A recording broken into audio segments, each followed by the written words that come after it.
Seja bem-vindo, está começando mais um episódio Você Pode, esse espaço onde a gente acredita que a inclusão começa no olhar, na escuta e na convivência de verdade.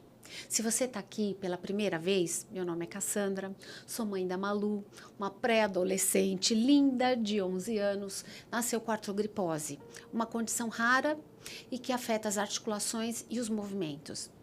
Desde que ela chegou, minha vida virou uma montanha russa de aprendizados, desafios e muito amor.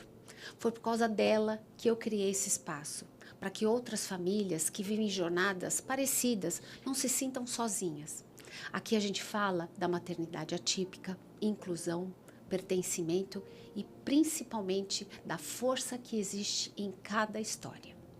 E hoje eu tenho a alegria de conversar com a Olga Gouveia, uma psicopedagoga, educadora e escoteira desde criança. Ela tem uma trajetória linda com crianças e adolescentes que segue até hoje no voluntariado. A gente vai falar sobre o escotismo como ferramenta de autonomia, diversidade e, claro, pertencimento. Porque acampar, montar barraca, cozinhar no mato vai muito além da aventura. É sobre formar gente com iniciativa, empatia e respeito. Olga, super prazer ter você aqui. Falar de um tema que sempre para mim foi, assim, curiosidade, mas dificuldade, porque eu não encontrava lugar. A gente estava falando, né, agora, década de 70, eu nasci em 71 e meus pais... Era difícil achar um local que pudesse, aí você está contando um pouquinho da história de mulheres, meninas não podiam no início. Então, assim, conta pra gente o escotismo, como que ele entrou na sua vida? E como é até hoje? Primeiro eu queria agradecer a oportunidade de estar aqui. É muito importante trazer esse tema, né? E fazer as pessoas conhecerem um pouquinho mais do movimento escoteiro. A minha história com o movimento escoteiro, assim, eu estudava num colégio que tinham vários escoteiros. Mas eu sou filha única. Aqui em São Paulo? Sim, aqui em São Paulo. Mas eu sou filha única. E a minha mãe, ela era muito super protetora, assim, né? Super protetora, não, cuidadosa. E ela tinha uma certa resistência. Ela não queria, achava perigoso, enfim. Aí, quando eu tinha uns 14 anos, eu mudei de escola. E eu conheci uma amiga que era escoteira e a gente se aproximou muito. E ela falou, vamos lá, eu vou te levar no grupo e tal. E aí eu consegui convencer o meu pai. E não o a meu mãe, pai... o pai primeiro. O meu pai primeiro, foi mais fácil. E aí o meu pai me ajudou a convencer a minha mãe. E aí eu fui, né? E eu tinha 14 anos só. A vontade estava lá desde sempre. Mas eu só consegui ter força para convencer a minha mãe. Falar, não, eu quero e agora eu vou, com 14 anos. E foi um divisor de águas na minha vida. Então, eu era uma criança e uma adolescente extremamente tímida, extremamente retraída. Eu acho que, se pensar sem o movimento escoteiro na minha vida, eu jamais estaria aqui conversando com você, porque eu ia ser uma pessoa completamente diferente. Transformou você? Transformou. Lá eu encontrei um espaço onde eu podia ser quem eu era. Encontrei os meus amigos que eu carrego até hoje. Aqueles amigos que você fala assim, olha, tá aqui meu filho, cuida dele. São todos escoteiros que eu conheço desde que eu sou adolescente e a gente tem contato até hoje. Então, assim, o movimento escoteiro, ele teve uma importância muito grande na minha vida e eu acho que é o que me move a continuar nele como adulto voluntário hoje, né?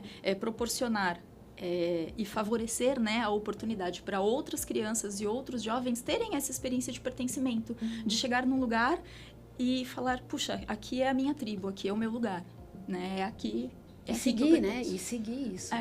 É muito, muito bacana. Assim. Mas também conta um pouquinho pra gente o que a gente estava falando antes aqui sobre meninas na década de 70. Como é que é essa?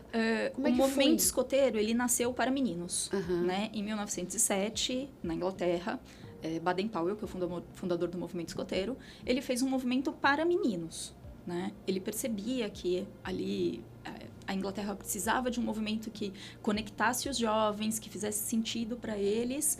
E aí ele criou o movimento escoteiro baseado nas experiências que ele tinha. Ele era um militar, então, de organização, de regra, de princípios. Então, ele levou tudo isso, né? A vivência dele, para o movimento que ele criou. O movimento escoteiro vai chegar no Brasil ali por volta da década de 10, né, de 1910, com os marinheiros que vinham Da Europa. Da Europa. Né? Então, eles trouxeram os uniformes, trouxeram os primeiros livros e começaram a implementar o movimento escoteiro no Brasil. O meu grupo escoteiro, ele tem 102 anos. Né? Ele foi um dos 6 primeiros grupos escoteiros fundados no Brasil. E é um dos que mais antigos em movimento, né? Porque durante alguns períodos históricos do nosso país, o movimento escoteiro foi proibido.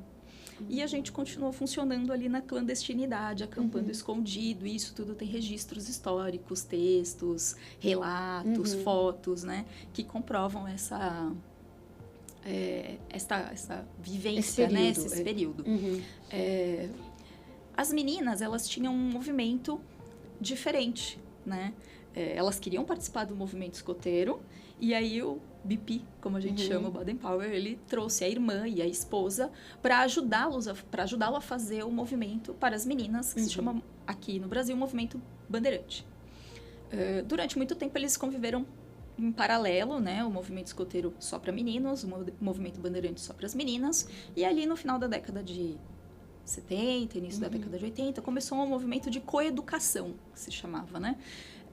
Onde as meninas podiam entrar no movimento escoteiro e os meninos no movimento bandeirante. Né? Uma troca. Uma troca. Que bacana. E aí, a partir do final da década de 70, início da década de 80, aí, é que as meninas passaram a fazer parte do movimento escoteiro como escoteiras mesmo. Né? Mas hoje ainda tem separado ou não? Tem. Só de a gente tem o movimento escoteiro e o movimento bandeirante funcionando juntos, né?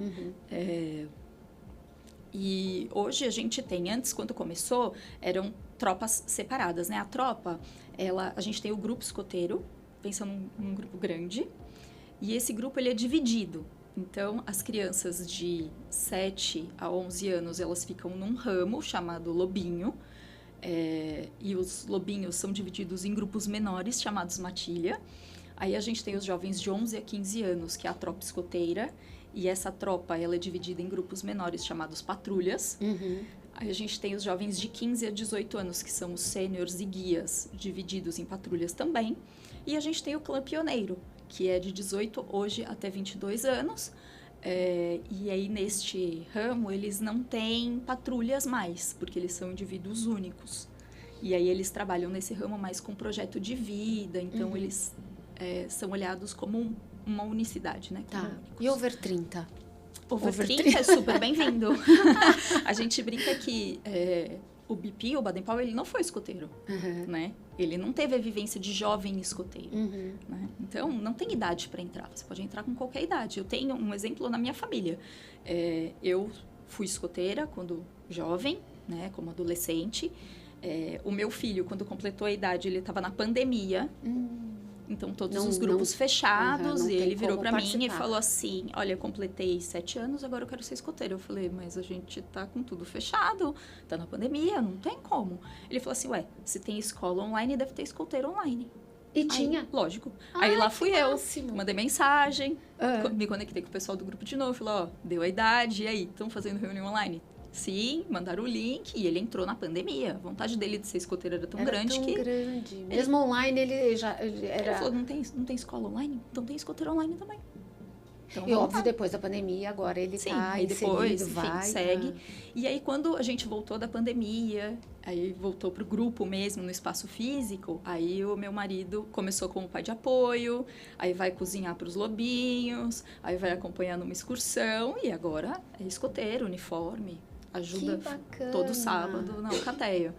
Então, é muito legal, assim, né? Porque é um movimento que ele permite que pessoas de diversas idades façam parte. Aí já começa a inclusão, né? Sim. Aí já começa a inclusão. Sim. Essa é a parte bem bacana. Eu achei que tivesse uma idade. Eu, sinceramente, achei que tivesse uma idade. E agora a gente vai ter um ramo mais novo que está sendo implementado a partir dos 5 anos, chamado filhotes. Então, a gente vai abarcar a partir dos 7. Do 7. 6 anos e meio, 7 anos. Porque 5 hoje já tem aquela autonomia, né? Começa a construir. Exato. E por falar em até a autonomia, o que ensina na prática? Autonomia, iniciativa das crianças, adolescentes, como é que funciona? Então, o bacana do movimento escoteiro é que ele ensina, como você falou, na prática. Então, como as patrulhas, elas são núcleos pequenos de jovens, né? Eles elegem o seu representante. Eles votam naquele que eles acham mais responsável ou mais instruído para liderar a patrulha, né? Uma decisão deles. Do grupo, né? Olha que bacana. E aí, este jovem, né? O adulto voluntário, ele instrui este jovem, que a gente chama de monitor, e o monitor que ensina os outros. Então, é muito bacana porque eles ensinam de igual para igual. E ali eles vão aprender na prática a montar a sua mochila para ir acampar, a trazer os seus pertences de volta, que é muito importante, sem perder nenhum. Tem que ter disciplina, lógico, né? Tem que ter disciplina, tem que ter organização. Então, ensinam a montar a sua barraca, a cozinhar a sua própria comida, né? E isso tudo vai fomentando ali aquela coisa de, puxa, eu posso, eu consigo. E é um ambiente seguro para que a criança possa errar. Então, ela erra... Não tem certo ou errado, Não né? tem certo ou errado. Então, assim, mesmo que ela erre, que ela não faça comida bem, ou que esqueceu alguma coisa para ir acampar, esqueceu de colocar na mochila alguma coisa importante, ela errou e ela vai aprender. E ela vai aprender isso com os pares. É com os outros jovens que estão caminhando ao lado dela que ela vai construir isso. Então, né? a ajuda é tão importante, né? E a ajuda daquele que é parecido com você. Então, não é o adulto voluntário falando, faça isso, faça aquilo, é assim que tem que ser. Não. Eles estão construindo essa autonomia e esse aprendizado juntos. E isso cria um laço de amizade que eu, sinceramente, não vejo em lugar nenhum. Né? Você passa anos da sua vida na escola, 4 horas por dia, 5 horas por dia, às vezes você mais. Não constrói e isso. você não constrói o laço de amizade que isso constrói. Que esta relação de construção da autonomia e de fortalecimento da autoestima te dá. Agora, a título de curiosidade, é por um período? Como é que funciona? É período férias? Ou não? A gente faz reunião todos os sábados, alguns grupos escoteiros fazem aos domingos. E tem grupo escoteiro que faz durante a semana, também depende da organização do grupo. Mas, normalmente, aos sábados, reuniões de 3 horas, tá? Mas, a gente acampa. E então, cada vez em algum local. Cada vez em um lugar. Não é algo fixo. A gente faz excursões para lugares diversos, faz trilha, vai em museu. Os jovens combinam para fazer atividades por patrulha. Então, cada patrulha vai para um lugar. Né? Então, uma patrulha vai no teatro, a outra vai fazer um piquenique no parque. Enfim, então são amigos de verdade, não só aquele movimento tá junto. Eles criam o roteiro deles. Uma relação de amizade. E eles programam a atividade. Então, eles falam assim, a gente quer fazer um passeio ciclístico. Ok, onde? O que precisa? Né? Quanto tempo vai levar? O que vocês precisam levar? Quanto vai custar? E aquela pessoa que não tem capacete? E aquela pessoa que não tem bicicleta? Como que a gente vai incluir essas pessoas? E eles procuram as soluções com a nossa ajuda. Então, o adulto voluntário, ele está lá para dar suporte para o jovem. Mas quem planeja é o jovem. É o jovem, olha que E bacana. é uma construção muito bacana. Então, quando eles começam... Lógico que eles não vão planejar uma atividade enorme do início ao fim com 11 anos. Não, é uma construção.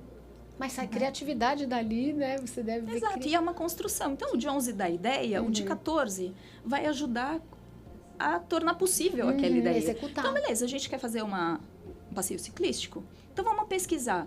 Você pesquisa o trajeto, onde que a gente pode fazer. Você pesquisa onde a gente pode alugar uma bicicleta. Aí, você vai fazer outra coisa. Você vai arrumar capacete para todo mundo, para o pessoal que não tem.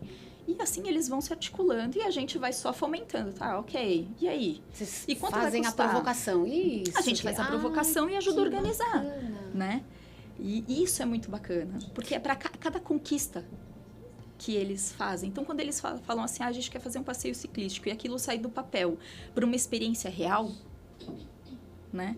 Era isso que eu ia perguntar para você. Como você vê essa conquista? De repente, uma criança montando a sua barraca, fazendo a comida. Como que é isso? É muito gratificante, né? Porque você vê a construção da autonomia acontecendo ali, né? Ao vivo, né? E é uma construção muito bonita para a criança. Né? Você vê sair aquela ideia do papel, ou você fazer a sua própria comida. É uma construção de autoestima muito grande. Ao ar livre, natureza, tudo. Exato. E é uma coisa que a gente precisa tanto hoje, né? Com certeza. Porque as crianças estão ali na tela e é aquela convivência quarto, ali virtual. na televisão. No seu quarto, na televisão. O contato com as outras pessoas é só ali no WhatsApp, no celular, né? É tão bacana quando você tem a oportunidade de estar com outras pessoas no mesmo lugar. Mas você vê esse movimento crescendo? Eu vejo... Com tanta tela, com tanta TV, com tanta... É um desafio. Eu imagino. É um desafio. Eu imagino. Porque hoje a concorrência é muito grande. Né? A gente tem aí, tela, são muitas coisas, né? Valores diferentes do que o escotismo. Valores diferentes, mas eu acho que cada vez mais os pais têm buscado isso para os filhos, né? E eu acho que é um movimento muito bacana. Né, de perceber o quanto a tela prejudica o desenvolvimento daquela criança. Agrega esse e o quanto essa experiência ao ar livre, com outras crianças da mesma idade que o seu filho, agregam para ele como pessoa. Né? De perceber o outro, de entender o outro na sua diferença, de respeitar o outro. Né? De respeitar que cada um tem o seu tempo de aprendizado, que cada um tem o seu tempo de construção, né? E tá ali para apoiar, isso que eu acho bacana. Então, às vezes, eles percebem, falam, puxa, aquele tem mais dificuldade, ele tem mais dificuldade para correr, mas ele é muito bom para resolver enigma, para resolver quebra-cabeça. Então, eles conseguem aproveitar a potencialidade que cada um tem. Que bacana. E ressaltar aquilo que ele tem de bom. Né? E por falar em respeito, os valores do escotismo, eles se conectam com a inclusão, né? Sim. De que forma você enxerga isso? Eu acredito que hoje a gente tem, né, dentro do movimento escoteiro, isso vem da União dos Escoteiros do Brasil, uma política nacional de diversidade e inclusão. Então, esta política, ela dá um norte ético, né, para que as unidades escoteiras locais, né, para que os grupos escoteiros lá na outra ponta tenham respaldo para que consigam fazer as adaptações, consigam fazer a inclusão, para além de fazer atividade para todos, mas atividade com todos. Porque existe uma diferença. Mas né? Deixa eu te perguntar, assim, é algo que você vê teoria ou você realmente vê na prática? Eu ia chegar aí. Eu acho que eu tô até antecipando aqui. A gente tem que lembrar sempre que o movimento escoteiro ele é feito por adultos voluntários. Né? Ele é do jovem para o jovem, com o auxílio do adulto voluntário, né? Para fazer essa organização, para fomentar as ideias, para ajudar o jovem a concretizar aquilo que ele planeja, enfim. E esses voluntários, eles têm as mais diversas formações e experiências de vida. Não são todos educadores, né? A gente não é educador profissional, eu sou, mas as outras pessoas que estão lá podem não ser. São apenas né? voluntários. São apenas voluntários que estão lá. Mas são com voluntários. Exatamente. Então, eu acho que o grande desafio é capacitar estas pessoas para entender a inclusão e para conseguirem adaptar para a sua comunidade, para o seu grupo escoteiro, esta inclusão. Então, eu acho que a gente tem o norte ético, né? Mas precisa investir mais em capacitação. Né, desse adulto voluntário que está lá na ponta, atuando diretamente com o jovem. Mas você enxerga a predisposição, na maioria das vezes, do adulto? Sim. Eu vejo que existe boa vontade. Existe. Porque, assim, pode não estar preparado, mas se existe a boa vontade, já é um passo que você Existe conquista. a boa vontade, mas eu percebo que se você não faz ações para sensibilizar, para capacitar, só a boa vontade não dá conta do que precisa. Né? Então, eu sinto que precisa mais. Existe um caminho, né? Já está muito melhor do que na década de 80, por exemplo. Né? Da década de 90, ou mesmo nos anos 2000. Hoje, existe uma política, né? Existe um guia, um norte. Né? Existindo, por exemplo, essa política, você vê crianças, por exemplo, neurodivergentes participando, ou em vulnerabilidade, se sentindo parte. Como desperta isso em você? Eu acho muito bacana, porque é muito rico, não só para o jovem que é neurodivergente ou que tem alguma questão, mas para aquele que não é. Mas tem esse no grupo? Existe o neurodivergente no grupo? Sim, muito. E ele é acolhido? Sim, na maioria dos grupos, sim. Eu acho que o grupo escoteiro, e o movimento escoteiro, né, no geral, como ele tem os valores de respeito a si mesmo e ao próximo, né? Um dos pontos chaves do movimento escoteiro é justamente fazer o melhor possível para ajudar o próximo. Né? Ele tá lá no cerne daquilo, né? É uma das Esses premissas valores são do discutidos, assim, para quem eles está são iniciando? discutidos, eles são colocados para os jovens, né? Ele está na promessa que a gente faz quando recebe o lenço escoteiro, que está aqui. Então, quando a gente faz a promessa escoteira, a gente promete cumprir os deveres para com Deus e a pátria e ajudar o próximo em toda qualquer ocasião. Então, este olhar atento para o outro, né? Para as necessidades do outro, eu acho que está no cerne do movimento escoteiro. Está no valor, né? Está no valor. Tá. Né? Tá ali naquilo que guia. A gente fala do neurodivergente, né? Mas aí eu vou tocar num tema que até vai muito da minha até pergunta se existe possibilidade. E do deficiente físico?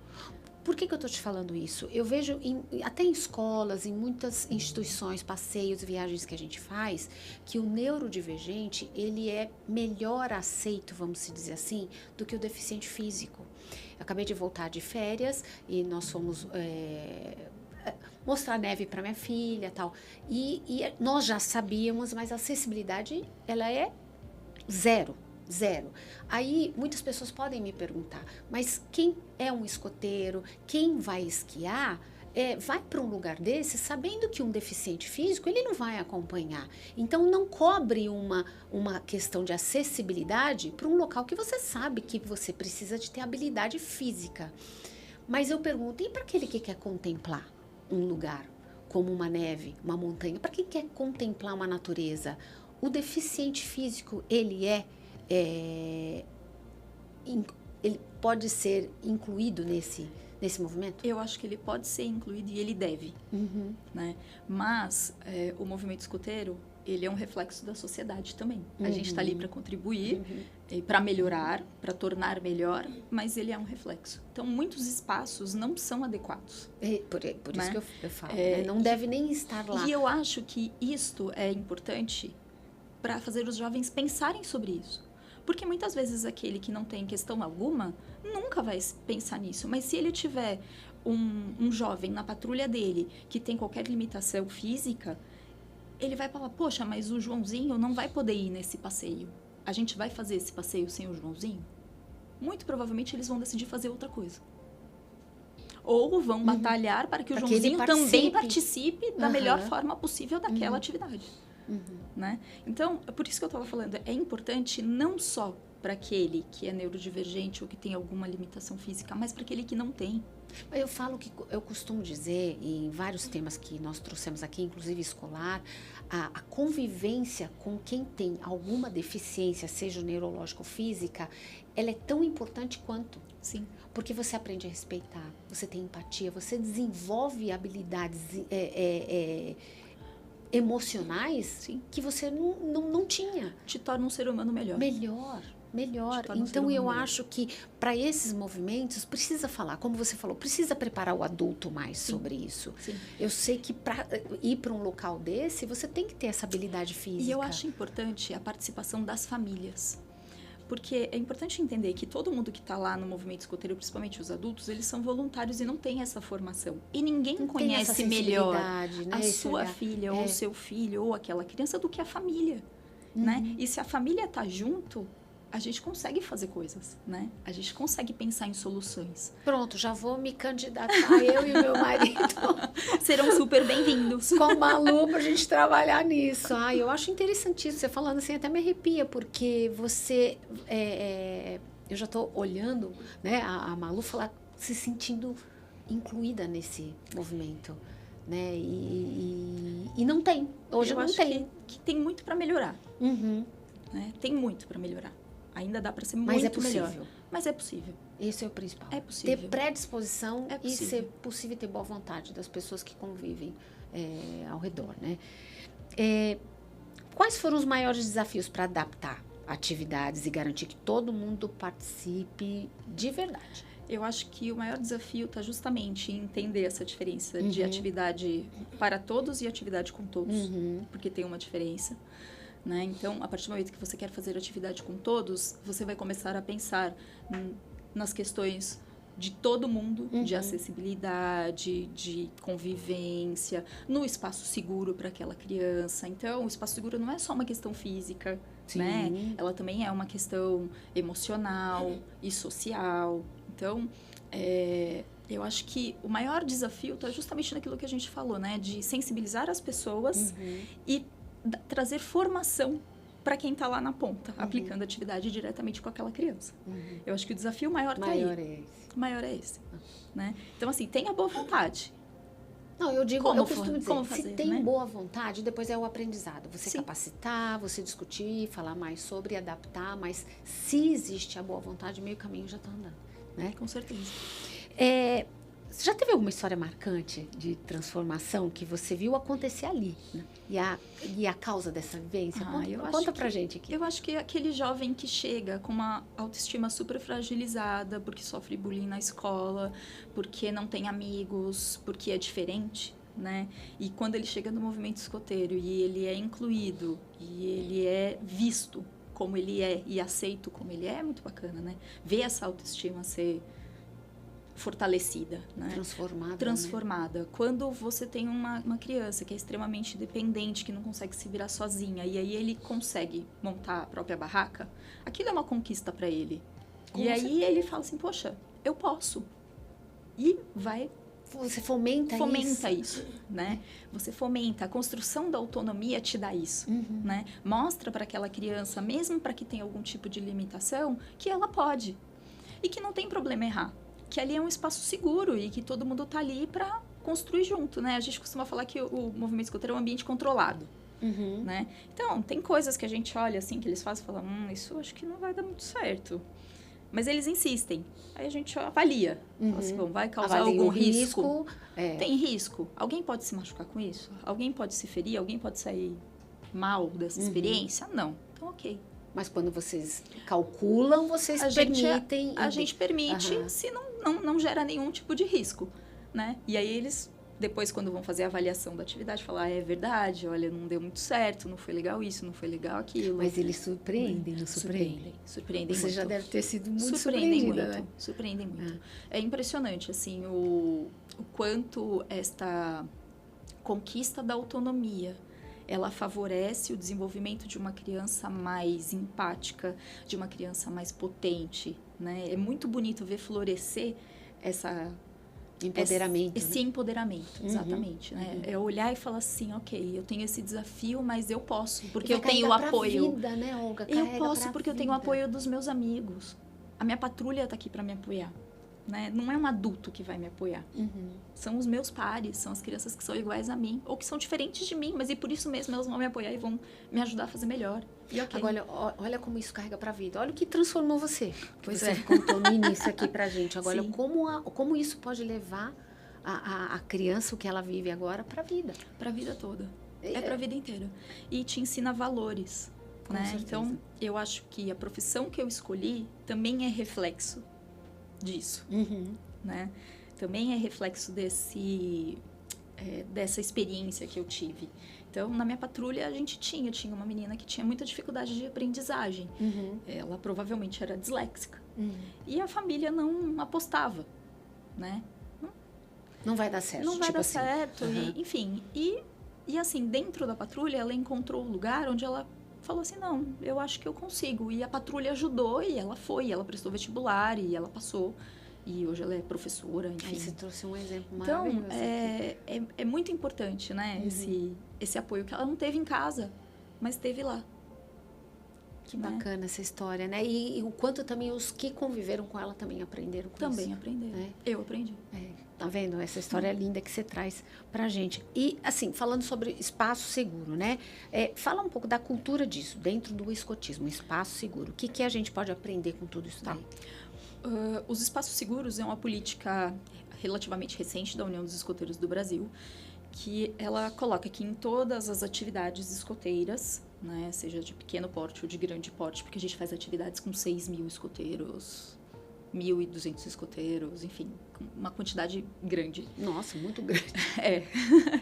E que em todas as atividades tenha um espaço com pessoas, com psicólogos, é uma equipe multidisciplinar de adultos voluntários que estão lá para auxiliar esse jovem que tem alguma questão, que não está se sentindo confortável com a atividade. Então, em todas as atividades, quando a gente vai propor, a gente fala, todo mundo está confortável de fazer, tudo bem, né? Vou dar um exemplo. A gente fez um acampamento e tinha um lago, né, no acampamento. E a gente construiu um coraco, que é tipo uma balsa, com câmera de pneu. Vocês construíram? Sim, eles construíram. Eles construíram, os jovens construíram. E bambu e tal, e depois eles colocaram o coraco no lago e foram usar o coraco no lago. E a gente sempre pergunta antes, todos estão confortáveis de entrar no lago? Tá tudo bem para todo mundo? Se não estiver confortável, tudo bem, pode ficar fora, né? Então, espaços seguros dentro, né, do movimento escoteiro é respeitar o outro na sua individualidade. E não obrigar quem não obrigar quem não quer. Quem não quer. Uhum. E isto vale tanto para os jovens quanto para os adultos. Porque o espaço seguro, não só você avaliar, escanear o espaço para dizer se é seguro, vai do indivíduo. Vai do indivíduo. Seguro. E não é só uma segurança física. É uma segurança emocional, é uma segurança psicológica, né? É uma segurança social. Né? Ok, mas eu não estou confortável naquele grupo. E ok, a gente troca, a gente faz as alterações, né? É respeitar aquele indivíduo. E eu acho que essa política, né? Esse jeito de fazer as atividades, perguntando para o outro se ele está confortável, se está tudo bem para ele, ela pode ser benéfica para outros contextos da sociedade, né? Então, se você pensar na escola, né? Você ter um lugar na escola chamado de espaços seguros para você recorrer quando alguma coisa acontecer, eu acho que diminuiria muito o bullying, por exemplo. Com certeza, né? Com certeza. Inclusive, essa sugestão fica aqui, né? Deveria realmente né? existir isso. Um lugar na escola que a criança chega e fala assim, olha, este é o meu espaço seguro, aqui eu posso falar aquilo que eu acho, aquilo que eu estou sentindo e ser acolhida, né? Nesta individualidade, neste meu sentimento, né? Enfim, eu acho que contribuiria. Com certeza, com certeza. Nossa, essa é uma bela de uma sugestão. Eu acho que escola tendo esse espaço, porque geralmente a gente pensa o espaço seguro é isso aqui. Tem rampa, tem degrau, tem isso. Não é isso. Mas vai muito além. É o de cada um. Sim. É o de cada um. Sim. Ai, que papo gostoso, porque eu tenho tantas perguntas, nunca conversei, nunca falei muito sobre o escotismo, como que você pode entrar, como que você pode se voluntariar. É um bate-papo tão gostoso que já está convidada para voltar aqui. Ai, volto, com certeza. Mas preciso finalizar. E para finalizar, eu queria que você deixasse um recado para os pais, professores, cuidadores de qual seria o convite? Eu acho que para conhecer um grupo escoteiro, né? Para conhecer um pouquinho mais sobre o movimento escoteiro e de coração aberto. Né? Porque muitas vezes a pessoa vai com uma criança neurodivergente ou que tem alguma limitação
Que maravilha ter, assim, de novo, a gente não quer transformar o mundo em função do nosso filho que é deficiente físico.